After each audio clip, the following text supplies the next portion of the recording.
Hi all, എല്ലാവർക്കും AZB അക്കാഡമിയിലേക്ക് സ്വാഗതം. അപ്പൊ ഇന്ന് നമ്മൾ ഡിസ്കസ് ചെയ്യാനായിട്ട് പോകുന്നത് കഴിഞ്ഞ എക്സാമുകളിൽ പല ഷിഫ്റ്റുകളിലായിട്ട് ചോദിച്ച ബയോളജിയിലെ തിരഞ്ഞെടുത്ത പ്രധാനപ്പെട്ട ചോദ്യങ്ങളാണ്. റിപ്പീറ്റഡ് ആയിട്ടുള്ള ബയോളജിയിലെ ക്വസ്റ്റ്യൻസ് ആണ് ഇന്നത്തെ ഈ ഒരു സെഷനിൽ എന്ത് ചെയ്യുന്നത് നമ്മൾ ഡിസ്കസ് ചെയ്യുന്നത്.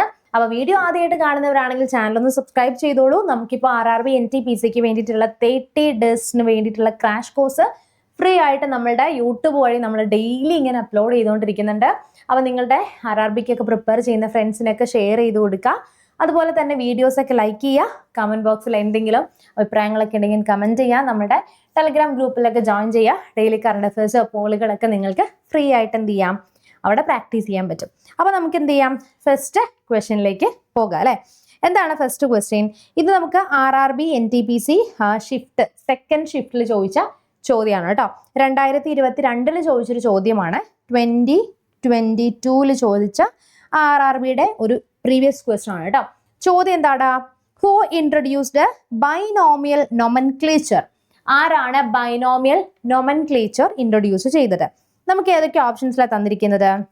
Luis Berthelot, John Dalton, Dmitri Mendeleev, Carl Linnaeus. അപ്പം ഇതിന്റെ ഏത് ആൻസർ വരുന്ന ഏതാണ്? Option D. ഏതാണ്? കാർൽ ലിനേഴ്സ് ആണ് അല്ലെ. അപ്പൊ കാർൽ ലിനേഴ്സ് ആണ് ബൈനോമിയൽ നൊമൻക്ലേച്ചർ ഇൻട്രൊഡ്യൂസ് ചെയ്തത് അല്ലെ. എന്താണ് സംഭവം എന്ന് പറഞ്ഞു കഴിഞ്ഞാല്, അതായത് പ്ലാന്റിന് നമുക്ക് 2 നെയിംസ് കൊടുത്ത് ഡിവൈഡ് ചെയ്യാം എന്നുള്ളതാണ്. എങ്ങനെയാണ്? ബൈനോമിയൽ ബൈ എന്ന് പറഞ്ഞാൽ 2 ആണ്. അതായത് ഇപ്പൊ പ്ലാന്റ്സിന് നമുക്ക് എന്താണ് 2 നെയിംസ് കൊടുത്ത് ഡിവൈഡ് ചെയ്ത് ഡിനോട്ട് ചെയ്യുന്നതിനെയാണ് നമ്മൾ എന്തെന്ന് പറയുന്നത്? ബൈനോമിയൽ നൊമൻക്ലേച്ചർ എന്ന് പറയുന്നത്. അത് ഏതാണ്? ഒന്നിന് നമുക്ക് ഒരു ജീനസ് നെയിമും ഉണ്ടാകും, മറ്റതിന് പുറകെ ആരായിരിക്കും? Species name. ഓക്കെ, അപ്പോൾ ഒരു ജീനസ് നെയിമും സ്പീഷ്യസ് നെയിമും 2 ആയിട്ടാണ് നമ്മൾ ബൈനോമിയൽ നൊമൻക്ലേച്ചറിൽ എന്ത് ചെയ്യുന്നത്, നമ്മൾ ഡിസ്ക്രൈബ് ചെയ്യുന്നത്. ഓക്കെ ആണോ? ക്ലിയർ ആണല്ലോ അല്ലെ. അപ്പൊ നമ്മൾ ഓരോ ഇപ്പൊ ഒരു ബൈനോമിയൽ നമ്മൾ സാധാരണ രീതിയിൽ ഡിനോട്ട് ചെയ്യുന്ന പ്ലാന്റ്സിന് തന്നെ നമ്മൾ സയന്റിഫിക്കലി അതിനെ ഡിനോട്ട് ചെയ്യും. അപ്പൊ അത് ഏത് ജീനസിൽ വരുന്നതാണോ എന്നുള്ളതും അതിന്റെ വാലെ ചേർത്തിട്ട് അത് ഏത് സ്പീഷ്യസിൽ വരുന്നതാണുള്ളത് ഡിനോട്ട് ചെയ്യും. അങ്ങനെയാണ് ബൈനോമിയൽ നൊമൻക്ലേച്ചർ നമ്മൾ എന്ത് ചെയ്യുന്നത്, ഡിസ്കസ് അല്ലെങ്കിൽ ബൈനോമിയൽ ഇത് പേരെഴുതുന്നത്. ഇനി അവിടെ നമുക്ക് ഓപ്ഷനിൽ തന്നിരിക്കുന്ന മറ്റു കുറച്ച് പേരുകളുണ്ട്. കെമിസ്ട്രിയിലെ പ്രധാനപ്പെട്ട കോൺട്രിബ്യൂഷൻസ് നൽകിയ 2 പ്രധാനപ്പെട്ട സയന്റിസ്റ്റുകളുടെ പേര് കൂടി എന്ത് ചെയ്തിട്ടുണ്ട്, നമ്മുടെ ഓപ്ഷനിൽ പറഞ്ഞിട്ടുണ്ട്. നമുക്ക് അതുകൂടി ഒന്ന് നോക്കാം. First John Dalton. John Dalton എന്ന് പറയുമ്പോൾ നമുക്ക് എന്താ ഓർമ്മ വരുന്നത്? യെസ്, നമുക്ക് കെമിസ്ട്രിയിലെ ഡാൾട്ടൺ അറ്റോമിക് തിയറി എന്ന് പറയുന്ന ഒരു കൺസെപ്റ്റ് ആണ് ഓർമ്മ വരുന്നത് അല്ലെ. അപ്പം അറ്റോമിക് തിയറിയുടെ ഉപജ്ഞാതാവ് അല്ലെ, അറ്റോമിക് തിയറിയുടെ ഉപജ്ഞാതാവ് ആര് എന്ന് ചോദിച്ചാൽ അത് ജോൺ ഡാൾട്ടൺ ആണെന്ന് ഓർത്തു വെക്കണം.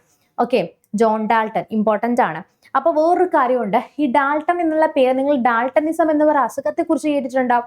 യെസ്, എന്താണത്? അത് ചില കളേഴ്സ് തിരിച്ചറിയാൻ പറ്റാത്ത ഒരു അവസ്ഥയാണ് ഡാൾട്ടനിസം എന്ന് പറയുന്നത്, പ്രാഥമിക നിറങ്ങൾ. അപ്പം ആ ഒരു അസുഖം ജോൺ ഡാൾട്ടൺ ഉണ്ടായത് കൊണ്ടാണ് നമ്മൾ എന്ത് പേര് പറയുന്നത്, ആ പേരിൽ ഡാൾട്ടനിസം എന്നുള്ള പേര് പറയുന്നത്. നമ്മളുടെ ഫേസ്ബുക്കിന്റെ സ്ഥാപകനായ മാർക്ക് സുക്കൻബർഗിന് എന്തുണ്ട്? ഈ ഒരു ഡാൾട്ടനിസം ഉണ്ട്. അതുകൊണ്ടാണ് ഫേസ്ബുക്ക് ബ്ലൂ കളറിൽ, വേറെ കളേഴ്സ് ഐഡന്റിഫൈ ചെയ്യാനുള്ള, ഗ്രീൻ ഒക്കെ ഐഡന്റിഫൈ ചെയ്യാനുള്ള ബുദ്ധിമുട്ടുകൊണ്ടാണ്. ഇനി നോക്കിക്കേ, അതുപോലെ തന്നെ നമുക്ക് ചോദ്യം വരാവുന്ന വളരെ ഇമ്പോർട്ടന്റ് ആയിട്ടുള്ള ഒരു ചോദ്യമാണ് ദിമിട്രി മെൻഡലീവ്സ്. മെൻഡലീവ്സ് എന്ന് പറയുമ്പോൾ എന്താ നിങ്ങൾക്ക് ഓർമ്മ വരുന്നത്? പീരിയോഡിക് ടേബിൾ അല്ലെ. നമുക്കറിയാം ആവർത്തന പട്ടിക. അപ്പൊ പീരിയോഡിക് ടേബിളിന്റെ ഉപജ്ഞാതാവ് ആര്? അത് നമുക്ക് പറയാം മെൻഡലീവ്സ്. നമുക്ക് 2 രീതിയിൽ പറയാം. മെൻഡലീവ്സും പറയുന്നുണ്ട്. ജോൺ മോസ്ലി എന്ന് പറയുന്ന ഒരു ശാസ്ത്രജ്ഞനെ കുറിച്ച് നിങ്ങൾ കേട്ടിട്ടുണ്ടോ? മോസ്ലി ഏത് തന്നെയാ? അദ്ദേഹം മിസ്സേ. അപ്പൊ അത് പീരിയോഡിക് ടേബിളിന്റെ അല്ലേ? യെസ്, നമുക്ക് 2 ആയിട്ട് ഡിവൈഡ് ചെയ്യാം. ആധുനിക പീരിയോഡിക് ടേബിൾ ഉണ്ടായിരുന്നു, മോഡേൺ പീരിയോഡിക് ടേബിൾ ഉണ്ടായിരുന്നു. അതുപോലെ തന്നെ എന്താണ് പീരിയോഡിക് ടേബിൾ നമുക്ക് 2, അതായത് ഒരു പെർട്ടിക്കുലർ ടൈം കഴിഞ്ഞപ്പം നമ്മളിപ്പോൾ പഠിക്കുന്ന ആരുടെയാ? മോസ്ലിയുടെ പീരിയോഡിക് ടേബിൾ നമ്മൾ പഠിക്കുന്നത്. ഓക്കെ, പണ്ടത്തെ ആയിരുന്നെങ്കിൽ അത് മെൻഡലീവ്സിന്റെ ആണ്. ഓക്കെ, അപ്പൊ ഇത്രയും കാര്യം ഓർത്തു വയ്ക്കുക. നമ്മൾ എന്താ പറഞ്ഞത്? ബൈനോമിയൽ നൊമൻക്ലേച്ചർ ഇൻട്രൊഡ്യൂസ് ചെയ്തത് ആരെന്ന് ചോദിച്ചു കഴിഞ്ഞാൽ അവിടെ നിങ്ങൾ പറഞ്ഞു വെക്കേണ്ട പേര് ഏതാണ്? കാർൽ ലിനേഴ്സ് ആണ്. ഓക്കെ ആണല്ലോ? ഓക്കെ അല്ലെ. അങ്ങനെ നമുക്ക് നെക്സ്റ്റ് ചോദ്യത്തിലേക്ക് പോവാം. ശരി, 2ാമത്തെ ചോദ്യം എന്താണ്? The term sericulture is related to which of the following? Sericulture എന്താ? സെറികൾച്ചർ എന്ന് പറഞ്ഞു കഴിഞ്ഞാല് എന്താണ്? സെറികൾച്ചർ ആ പേരിൽ നിന്ന് തന്നെ കിട്ടുന്നുണ്ട്. സെറി മീൻസ് സിൽക്ക്, പട്ടുനൂൽപ്പുഴു അല്ലെ. അപ്പൊ സിൽക്ക് ഫാർമിംഗ് ആണ് സെറികൾച്ചർ എന്ന് പറയുന്നത്. ഓക്കെ, ഇത് നമുക്ക് മിക്ക എക്സാമിൽ ചോദിക്കുന്നതാണ്. വളരെ സിമ്പിൾ ആയിട്ടുള്ള ഒരു ചോദ്യമാണ്. എന്താ പറഞ്ഞിരിക്കുന്നത്? പട്ടുനൂൽപ്പുഴു അല്ലെ. സെറികൾച്ചർ ഈസ് റിലേറ്റഡ് ടു എന്താണ്? സിൽക്ക് ഫാമിംഗ് ആണ്. ഓക്കെ, അങ്ങനെയാണെങ്കിൽ ഇവിടെ നമുക്ക് ഫിഷ് ഫാമിംഗ് വെച്ചിട്ടുണ്ട്. ഫിഷ് ഫാമിംഗ് നമ്മൾ വേറൊരു പേര് പറയും. എന്താണ്? ഫിഷ് പിസികൾച്ചർ എന്ന് ഓർത്താൽ മതി. എന്താണ്? പിസികൾച്ചർ. ഓക്കെ, PISCI പിസികൾച്ചർ ആണ്. പിസികൾച്ചർ എന്ന് പറഞ്ഞാൽ എന്താണ്? ഫിഷ് ഫാമിംഗ് ആണ്. സെറികൾച്ചർ എന്താണ്?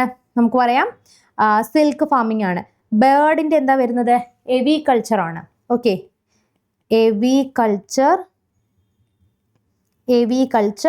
ബേർഡിന്റെ ആണ് കേട്ടോ. ബീ ഫാമിംഗ് എന്താ വരുന്നത്? ബീ ഫാമിംഗ് അത് എപ്പികൾച്ചർ ആണ്. ഏതാ വരുന്നത്? എപ്പികൾച്ചർ. ഓക്കെ, എപ്പികൾച്ചർ എന്താണ്? ബീ ഫാമിംഗ് ആണ്. ഓക്കെ ആണല്ലോ. അങ്ങനെ വരുന്നുണ്ട്. നമുക്ക് ഓരോന്ന് വരുന്നുണ്ട്. ഹോർട്ടിക്കൾച്ചർ, പിസികൾച്ചർ, അതുപോലെ ഓരോന്ന് വരുന്നുണ്ട്. നമുക്ക് നെക്സ്റ്റ് ക്വസ്റ്റ്യൻ വരുന്നതുകൊണ്ടാണ് ഞാൻ അത് ഡീറ്റെയിൽ ആയിട്ട് പറയാത്തത്. അപ്പൊ ക്ലിയർ ആയല്ലോ.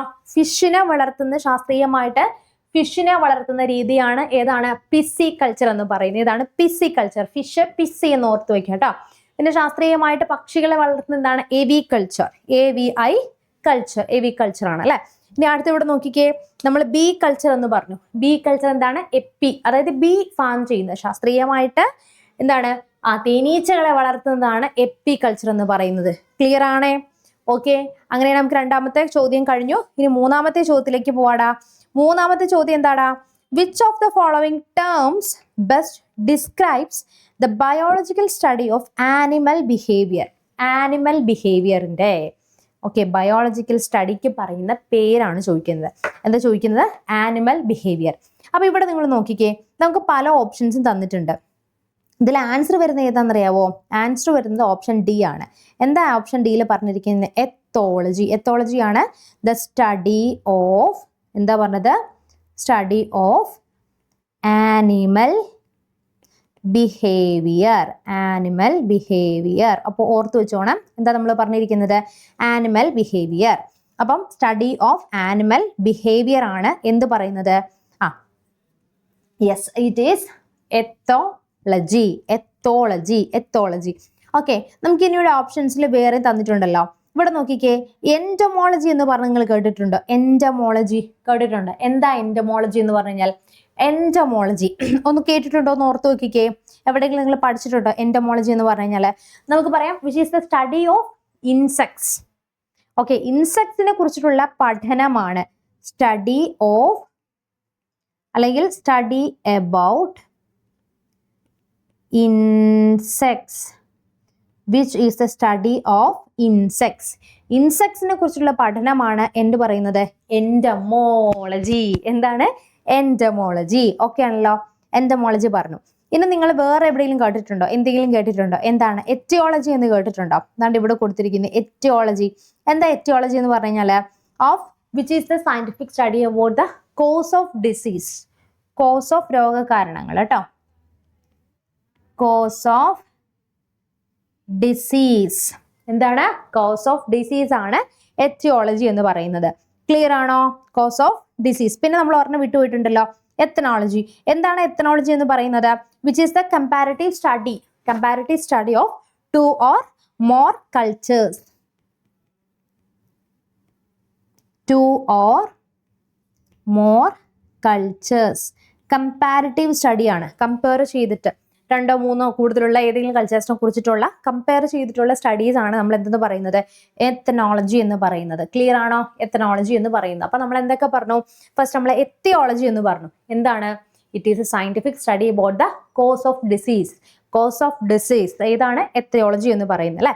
ഇനി എത്തനോളജി എന്ന് പറഞ്ഞാൽ എന്താണ്? Comparative study about 2 or more cultures ആണ് എത്തനോളജി എന്നതുകൊണ്ട് നമ്മൾ ഉദ്ദേശിക്കുന്നത്. പിന്നെ എൻഡമോളജി. എന്താ എൻഡമോളജി എന്ന് പറഞ്ഞാൽ? This is study about insects. Okay, ഇൻസെക്ട്സിനെ കുറിച്ചുള്ള പഠനമാണ് എൻഡമോളജി എന്നതുകൊണ്ട് നമ്മൾ ഉദ്ദേശിക്കുന്നത്. ഓക്കെ, ഇത് നോക്കി, എത്തനോളജി എന്ന് പറഞ്ഞാൽ എന്താണ്? Ethology which is study about animal behaviour. Clear ആണോടാ? ഓക്കെ അല്ലേ? ശരി, നമുക്കിനി 4ാമത്തെ ചോദ്യത്തിലേക്ക് പോകാം. 4ാമത്തെ ചോദ്യം നമ്മൾ കുറച്ച് മുൻപ് ഡിസ്കസ് ചെയ്ത്, ഇതെല്ലാം പ്രീവിയസ് ക്വസ്റ്റൻ ആണ് കേട്ടോ. RRB 2022, 23 ഇങ്ങനെ ഓരോരോ വർഷങ്ങളിലായിട്ട് ചോദിച്ചിരിക്കുന്ന പല പല ഷിഫ്റ്റിലെയും ക്വസ്റ്റ്യൻസ് നമ്മൾ കളക്ട് ചെയ്തിരിക്കുന്നതാണ്. അപ്പൊ ആവർത്തിച്ചു വന്നിരിക്കുന്ന മറ്റൊരു ചോദ്യം നോക്കിക്കേ. The cultivation of high value crops such as vegetables, fruits and flowers is called what? Sericulture, pisciculture, apiculture, horticulture. ഇപ്പൊ നമ്മൾ കുറച്ച് മുൻപ് നമ്മൾ ഡിസ്കസ് ചെയ്തേയുള്ളൂ അല്ലെ. സെറികൾച്ചർ എന്താണ്? സിൽക്കിന്റെ അല്ലെ, സിൽക്ക് കൾച്ചർ, സിൽക്ക് വോമായിട്ട് ബന്ധപ്പെട്ട അല്ലെങ്കിൽ സിൽക്ക് കൾച്ചർ ആണ് എന്ത് നമുക്കറിയാം സെറികൾച്ചർ എന്ന് പറയുന്നത്. പിസിക്കൾച്ചർ എന്താ നമ്മൾ പറഞ്ഞു? ഫിഷ് ഫാമിംഗ് ആണ് അല്ലെ, ഫിഷ് ഫാമിംഗ് ആണ്. എപ്പിക്കൾച്ചർ എന്താണ്? ഹണി ബി, തേനീച്ച വളർത്തൽ അല്ലെ, ഹണി ബി. ഇനി അപ്പൊ ഏതായിരിക്കും? ഹോർട്ടിക്കൾച്ചർ ആണ് ഇതിന്റെ ആൻസർ വരുന്നത് അല്ലെ. നമ്മളിപ്പോ കുറച്ച് മുമ്പ് ഡിസ്കസ് ചെയ്തേ ഉള്ളൂ. അപ്പൊ ഹോർട്ടിക്കൾച്ചർ എന്ന് പറഞ്ഞാൽ we can say it is the branch of science which deals with എന്താണ്? Which deals with agriculture, garden, crops, vegetable, fruits, അതുപോലെ തന്നെ നമുക്ക് ഓർണമെന്റൽ ഫ്ലവേഴ്സിനെ കുറിച്ചൊക്കെ നമുക്ക് എന്ത് ചെയ്യാം ഇതിൽ പറയാനായിട്ട് പറ്റും കേട്ടോ. ഓക്കെ ആണല്ലോ. ഇനി നമുക്ക് വേണമെങ്കിൽ പറയാം ഹോർട്ടിക്കൾച്ചർ എന്ന് പറഞ്ഞാൽ നമുക്ക് രണ്ടായിട്ട് ഡിവൈഡ് ചെയ്യാം. അതായത് നമുക്ക് ഫുഡ്സിന് വേണ്ടിയിട്ട്, ഫുഡ് ക്രോപ്സിന് വേണ്ടിയിട്ടാണെങ്കിലും ഇതിനെ നമുക്ക് എന്ത് ചെയ്യാൻ പറ്റും? ഡിവൈഡ് ചെയ്യാനായിട്ട് പറ്റുന്നുണ്ട്. അതുപോലെ നമുക്ക് പ്ലാന്റ്സിനെ അല്ലെങ്കിൽ പ്ലാന്റ്സ് ആയിട്ട് അല്ലെങ്കിൽ അതൊരു ഫുഡിന് വേണ്ടിയിട്ട്, അങ്ങനെ രണ്ട് രീതിയിൽ നമുക്ക് ഹോർട്ടിക്കൾച്ചർ എന്ത് ചെയ്യാം? ഡിവൈഡ് ചെയ്യാനായിട്ട് പറ്റുന്നുണ്ട് കേട്ടോ.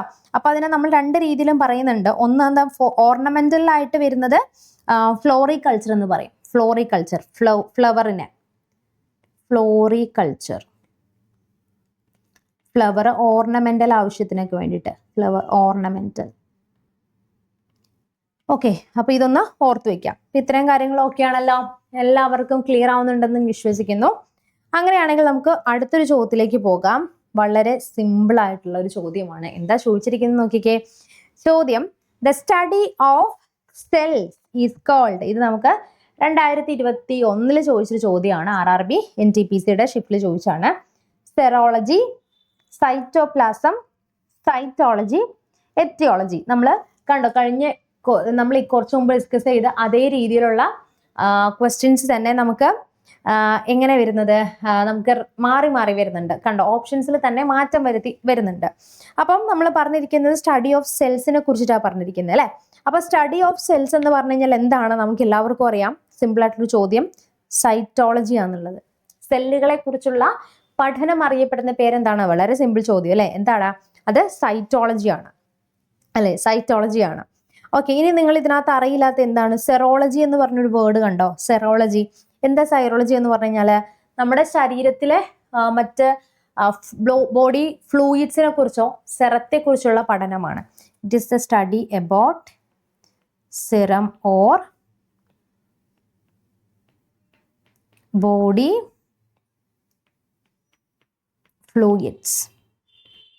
ഓക്കെ ആണല്ലോ, ക്ലിയർ ആണല്ലോ. ഇനി സൈറ്റോപ്ലാസം എന്താണ്? സെല്ലിനകത്ത് വരുന്ന ഒരു ഭാഗമാണ്, സെല്ലിന്റെ ഓർഗനലിലാണ് സൈറ്റോപ്ലാസം എന്ന് പറയുന്നത്. ഓക്കെ, അപ്പൊ എറ്റിയോളജി എന്താ നമ്മൾ കുറച്ച് മുൻപാണ് പറഞ്ഞിട്ടുണ്ടായിരുന്നത്. അപ്പൊ ഇത്രയും കാര്യങ്ങൾ എല്ലാവർക്കും ക്ലിയർ ആണോ? അപ്പൊ നമ്മൾ ഇന്ന് പഠിച്ചത് വളരെ സിമ്പിൾ ആയിട്ടുള്ള 5 ചോദ്യങ്ങളാണ്. അതിൽ ഒരുപാട് ഫാക്ട്സുകൾ നമ്മൾ പഠിച്ചിട്ടുണ്ട്. അപ്പൊ ഇതിന്റെ തന്നെ സെക്കൻഡ് പാർട്ട് നമ്മൾ എന്ത് ചെയ്യുന്നുണ്ട്? നെക്സ്റ്റ് വീഡിയോയിൽ അപ്ലോഡ് ചെയ്യുന്നുണ്ട്. അപ്പൊ ഈ ഒരു വീഡിയോ നിങ്ങൾക്ക് യൂസ്ഫുൾ ആയിട്ട് തോന്നുകയാണ് എങ്കിൽ എന്ത് ചെയ്യുക? വീഡിയോ ലൈക്ക് ചെയ്യുക. ഇതുപോലുള്ള വീഡിയോസ് വേണമെങ്കിൽ ഡെഫിനറ്റ്ലി നിങ്ങൾ കമന്റ് ചെയ്യുക. പിന്നെ നമുക്ക് പതുക്കെ നമ്മുടെ ലൈവ് ക്ലാസ്സുകളും ഇതുവഴി നമ്മൾ സ്റ്റാർട്ട് ചെയ്യുന്നതാണ്. അപ്പൊ നെക്സ്റ്റ് ഒരു വീഡിയോയിൽ വീണ്ടും കാണാം. Till then bye and thank you.